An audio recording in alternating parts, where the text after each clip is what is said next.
Tathagata Gautam Buddha, symbol of knowledge, doctor B R Ambedkar ji, वीरांगना Uda Devi Pasi, Jhalkari Bai Kori ji, Bibi Fatima Shaikh, Savitribai Phule ji, Gadge Maharaj ji, Sant Guru Ravidas ji, APJ Abdul Kalam Sahab ji, Bibi Fatima Sheikh जी,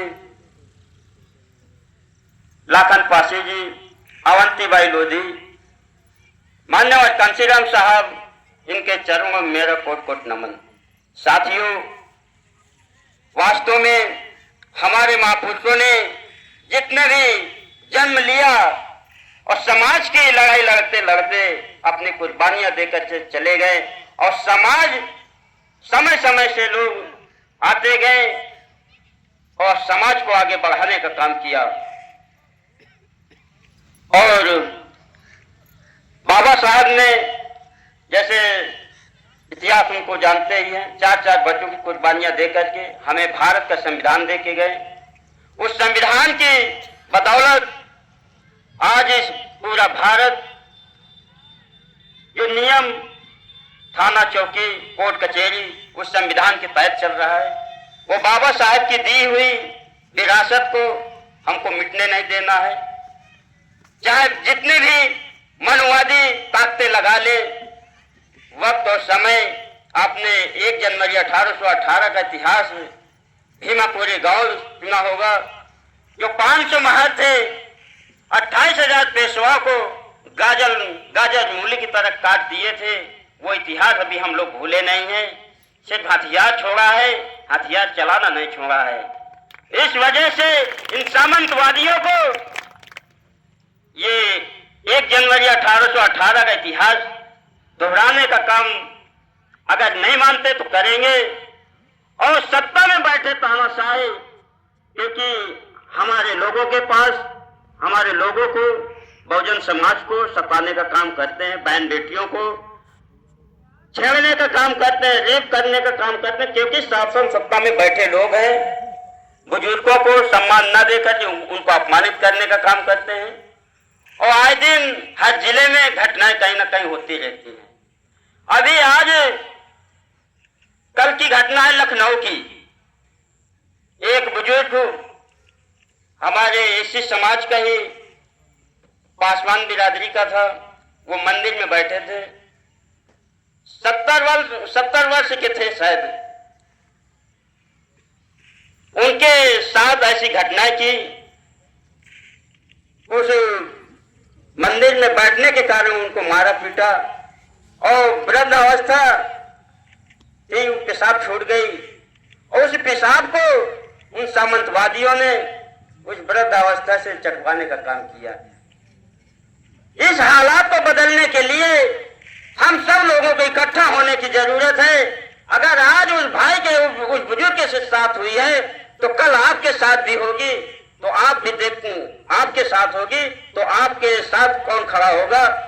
इसके लिए अगर उसके साथ हुई है तो हम लोगों को इकट्ठा होकर के उस भाई के साथ खड़े होने की जरूरत है, उस बुजुर्ग के साथ खड़े होने की जरूरत है, उस महिला के साथ खड़े होने की जरूरत है, ताकि आने वाले समय में किसी के साथ घटना ऐसी ना हो पाए। नहीं, ये सरकार हम लोगों को एक एक करके हम लोगों को गुलाम बनाने का षड्यंत्र बना रही है, हम लोगों को कमजोर करने का काम कर रही है। इस सरकार को सबक सिखाने के लिए हम लोगों को वोट की ताकत से इनको उसी पायदान में फेंकने का काम करना है जिस पायदान में थी।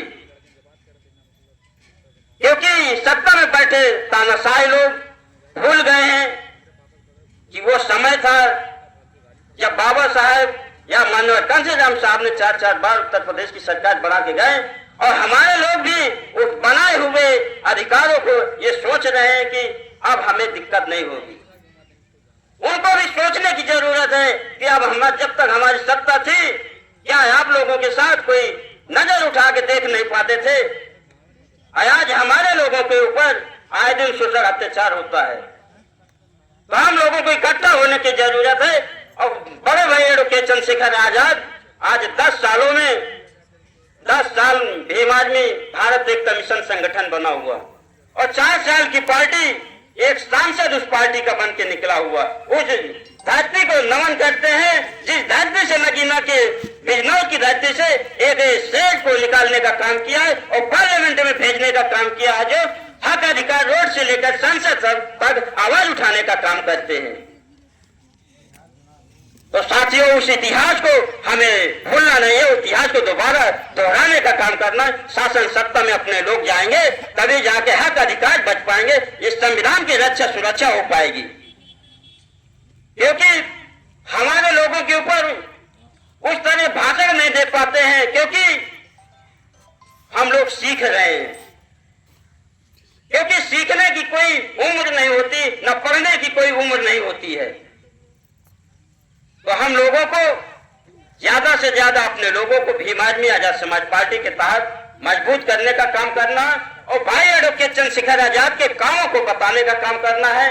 क्योंकि भाई ने ऐसे जिले में नहीं, ऐसे स्टेट में नहीं कि जिस जिले में न गए हो, किसी जिले में जिस जिले में घटनाएं होती है उस जिले में भाई आवाज उठाने का काम करते हैं। अभी संतोष वाल्मीकि जी की घटना हुई थी, उसने भी पार्लियामेंट में आवाज उठाने का काम किया। आरिफ भाई की भी पार्लियामेंट में भाई आवाज उठाने का काम किया है। और जो हमारे फतेहपुर की धरती में जो मकबरा था, उसने भी तोड़ने के बीजेपी के लोगों ने षड्यंत्र रचा था, तो उसमें भी भाई ने पार्लियामेंट में आवाज उठाने का काम किया है।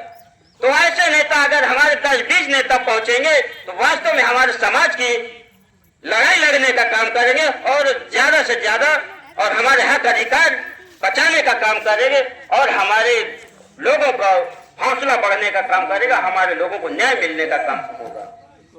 अगर हम लोग इकट्ठा नहीं होंगे तो इसी तरह अभी प्रधानी में कि जिला पंचायती में कि विधायकी में हम लोगों को बांटते रहेंगे। क्योंकि उत्तर प्रदेश के जो मुखिया हैं, क्योंकि उनको ऐसी भाषा नहीं बोलनी चाहिए, वो बोलते हैं बटोगे तो कटोगे। तो वास्तव में हम लोगों को न बटना है न कटना है, हम लोगों को एक रहना है। इसी के जब उसमें अपने लोगों को बना करके पलटवार करने का काम करना है, इनको सबक सिखाने का काम करना है। क्योंकि एक एक होकर के हम लोगों को कमजोर कर देते हैं, हम लोगों को सताने का काम करते हैं। क्योंकि गांव से ही अगर कोई हमारा भाई, हमारा बहन कोई बोलने का, कोई समाज के बीच की समाज के लोगों की आवाज उठाने का काम करते हैं, तो उनकी आवाज को दबाने को कुछ लोग काम करते हैं। तो उन लोगों से मेरा कहना, न उनकी टांग खींचिएगा, न उनका मजाक बनाइएगा, उनका हौसला बढ़ाने का काम करिएगा, ताकि वो और तेजी से वो काम कर सके और अपने समाज की लड़ाई लड़ने का काम करे। नहीं तो क्योंकि वो समय गया, क्योंकि जब नीला पटका लेकर के चलने का भी हमारे लोगों ने दुस्साहस करते थे, मगर वो लोग गालियां देते थे, ये प्रधानमंत्री बनाएंगे, मुख्यमंत्री बनाएंगे। तो आज भीम आर्मी आजाद समाज पार्टी के खुले मंच से भाषण देने का या लोगों को जागरूक करने का काम करते हैं। भाई एडवोकेट चंद्रशेखर आजाद न्याय दिलाने का भी काम करते हैं। तो ऐसे लोगों को हाथ मजबूत करने का काम करना है। और विनय रतन सिंह जी भी हमारे पूरे भारत में वो भी आवाज उठाने का काम करते हैं। कमल वालिया जी भी आवाज उठाने का काम करते हैं। भाई गुलजार सिद्दीकी भी राष्ट्रीय कोर कमेटी के सदस्य, वो भी बराबर लोगों के बीच में रहते काम करने का काम करते हैं। तो हम लोगों को नेता बनाने की ये भीम आर्मी एक फैक्ट्री है। जब तक हम युवा पीढ़ी को आगे नहीं आएंगे तो पुराने हमारे साथी, हमारे बाप दादा बुजुर्ग गुजर रहे यहाँ से, तो आगे की कमान कौन संभालेगा? तो उस कमान संभालने के लिए आपको आगे आना पड़ेगा।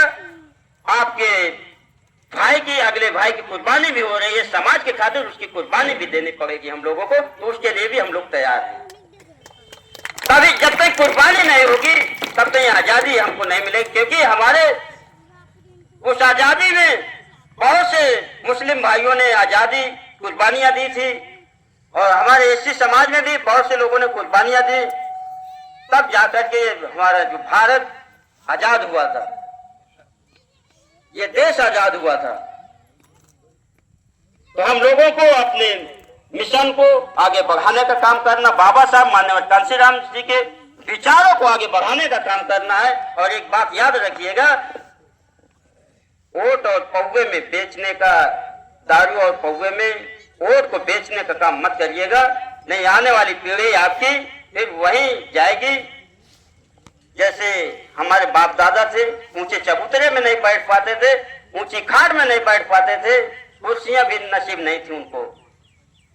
ये याद रखिएगा, पुराना इतिहास पढ़िए, पुराने इतिहास के हिसाब से नए इतिहास पे हमको आने की जरूरत है। मैं बोलने के लिए बहुत कुछ है, मैं अपनी वाणी को